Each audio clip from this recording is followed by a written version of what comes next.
Today, I'm going to show you how I make crazy synth beats for Don Toliver. I'll be breaking down sound selection, chord progression, and some secret techniques. Let's get right into it. Just note, all the sounds that we're using in this beat come from my Paradox multi-kit. You can get the beta version, link in the description, as well as the full version. So let's get right into it. So for this beat, I started off with a 1-5-4-5 chord progression. And you're probably wondering, what the heck is that?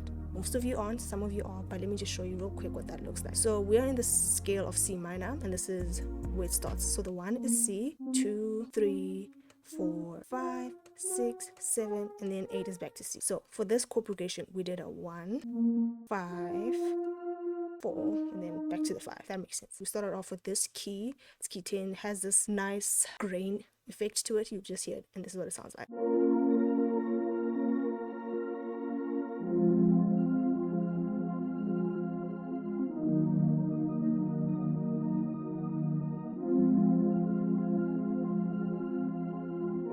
Only thing I have on that is a dirty filter plus, tell chorus, delay 2, spring reverb, and some EQ. And then I exported that out, consolidated it, made it audio, and then I took that, reversed it, and this is what it sounds like.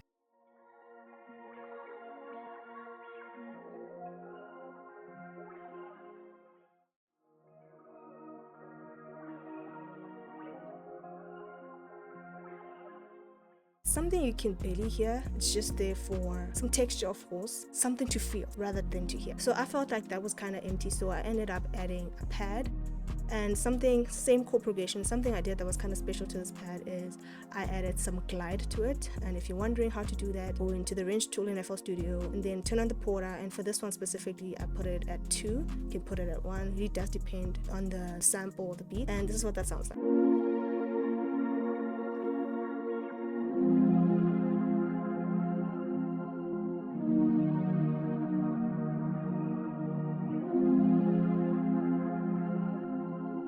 And in terms of effects, for this one was pretty simple. I had some reverb, some phalanges, and an EQ. 99% of the time, those are my plugins, an EQ, chorus, and some reverb. And then I added another key. This one was more for like an ARP effect, and this is what that sounds like.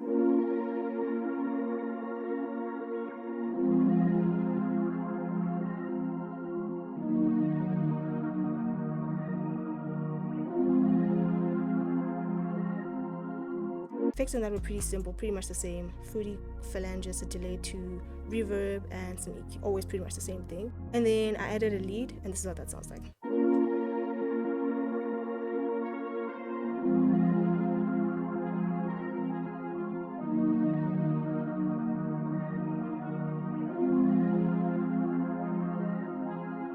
Okay, and that was pretty much it. That was all the melodic elements that I added. Pretty straightforward. And then of course I added a bass to give them a body, and this is what that sounds like.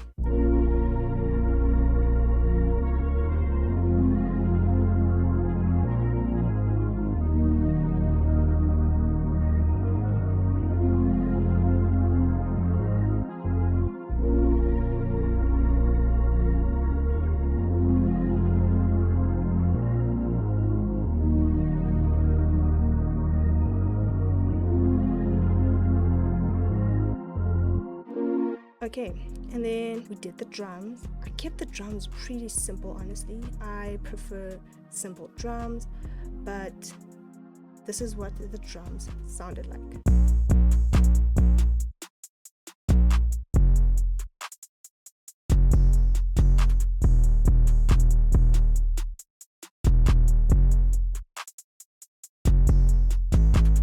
As you can hear with the 808, I did like that classic 4 808 hit.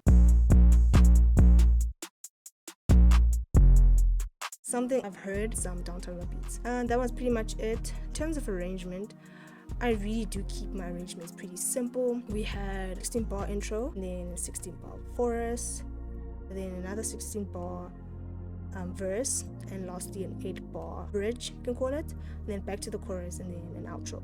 It's pretty much how I arrange my beats most times. Sometimes verse isn't as long and I don't have the bridge. It really does depend on the mood and the beat. And that was pretty much all. So one thing I could definitely say, play around with some chord progressions. One thing I've always said is I believe in a 1/5 chord progression, especially when it comes to Don Toliver. 99% of his beats are gonna be a 1/5 chord progression. The only difference here is I added the 4 just to make it a longer chord progression, but other than that, it's always just a 1/5 chord progression. Then in terms of sound selection, honestly, anything synth, keys, pads, leads, you can never go wrong with that. And of course, if you can, add some multi-keys, textural elements, e.g. I turned the melody and I reversed it and it gave that texture, but that's pretty much it. And then the drums, I always keep them simple, some simple hi-hats, snare, clap, some rims sometimes, but very simple. But yeah, this was the full tutorial. Hope you guys enjoyed it. Let me know what you think, let me know if you have any suggestions, and here's the full beat.